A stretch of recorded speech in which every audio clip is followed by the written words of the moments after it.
and tumbling, to my source's satisfaction, while he sang a Dylan-esque ballad about his days in the Brotherhood. It must be said that we rocked. In any case, Ackerley spent the next 2 days telling me his story.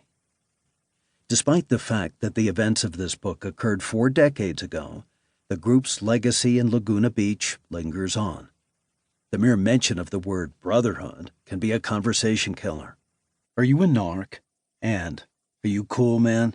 are 2 responses to my queries that came up on more than one occasion. One of the first people I tried to interview still lives in Laguna Beach.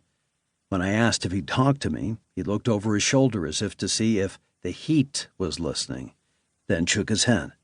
"Nobody's going to talk to you," he whispered.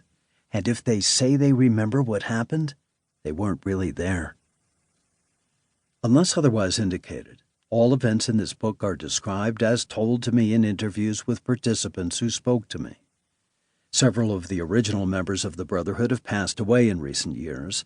Still others, many of whom lived under assumed names as fugitives for years, even decades, refused to talk. Those who shared their story did so in the knowledge that the day will come when none of them are alive to tell the world what they did, and the Brotherhood of Eternal Love's strange odyssey, the most surreal saga of the 1960s that has never been told, will disappear with them.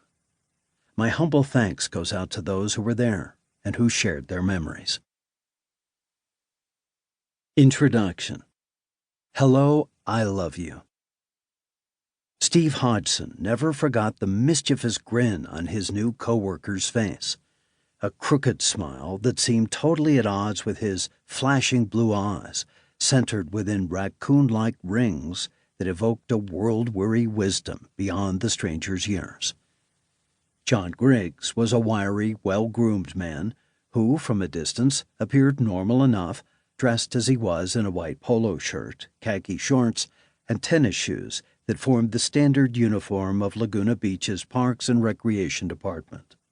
But upon close inspection, nothing could disguise the fact that there was something different, something askew about him. He had a somewhat broken face, and it was just imprinted with this grin, a smile so large it was threatening to shatter his face, Hodgson recalls.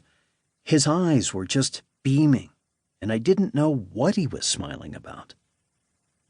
Hodgson, a soft-spoken, introverted film student who grew up in Pasadena, was crashing at his aunt's house in Laguna Beach during the summer of 1966, sweeping stairs and emptying trash bins for the city. He'd taken the minimum wage job so he could earn a few extra bucks while he waited for the fall semester to start at the University of Colorado.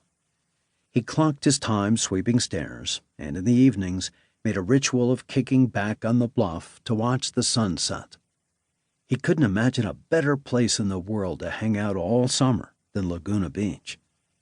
Hodgson considered himself a gypsy of sorts, intellectually speaking at least, and this town was the genuine bohemian article, a half-hidden enclave of painters, poets, and musicians, bursting with creative energy and blissfully segregated from the rest of Orange County, California's burgeoning suburbia, by a fortress-like ring of craggy hills and canyons. With a dramatic coastline, scenic bluffs, and rocky coves, Laguna Beach had long played host to artists, most famously plein-air movement painters like Edgar Payne and William Went. In decades past, the sleepy artists' colony served as a weekend retreat for Hollywood film stars like Charlie Chaplin, Bette Davis, Mickey Rooney, and Judy Garland. By now, however, Laguna Beach had been transformed into a bustling resort town, teeming with art galleries and cultural celebrations, often held at an outdoor auditorium at the base of Laguna Canyon, where the local aristocrats hosted their beloved Pageant of the Masters, a quasi-feudal ritual in which local residents dressed up in costumes and reenacted famous paintings, including Emanuel Leutze's Washington Crossing the Delaware and Leonardo da Vinci's Last Supper. An avuncular First World War veteran named Eyler Larson, always dressed in a rumpled suit with long gray hair and a flowing beard, known to everyone simply as